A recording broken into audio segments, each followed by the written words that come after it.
ត្រៀតគ្មានអូនសូមបីមងក៏ដើរយឺតដោយវាកំពុងរងចាំមងត្រឡប់មកវិញពន្លឺទីក្រុងនៅតែភ្លឺតែបន្ទប់បងបាត់ពណ៌តាំងពីថ្ងៃអូនលា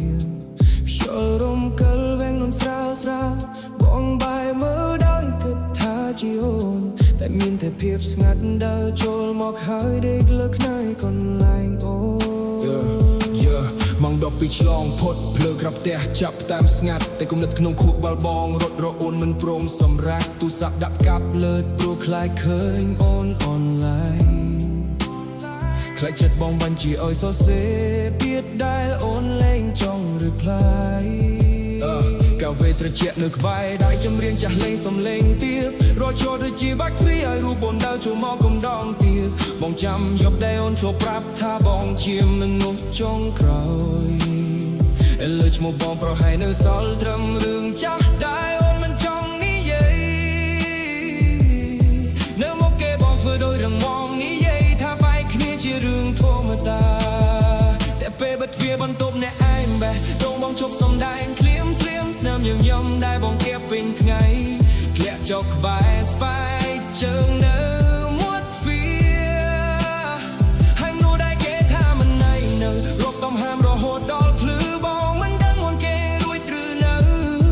ឬកំពុងសាយជាមួយមនុស្សថ្មី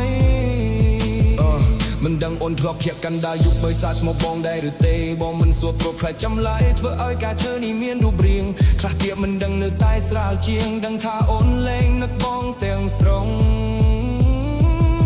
ពេលថ្ងៃបងអាចលាក់អូនក្រោមសង្លេងមនោនឹងការងារតែពេលពិភពលោកស្មោក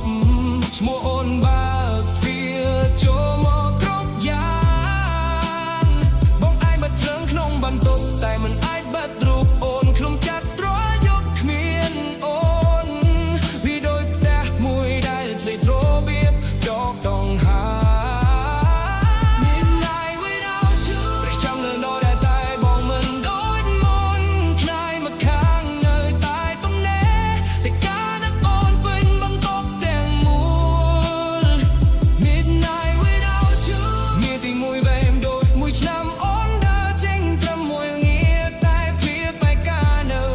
ជាមួយបងរ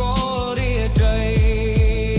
បងហៅឈ្មោះអូនក្នុងចិត្តខ្លាចភាពស្ងាត់ឮហើយយំតាមអាត្រៀតត្រដែលគ្មានអូនធ្វើឲ្យបងដឹងថាអូនធ្លាប់ជាពន្លឺគុណណា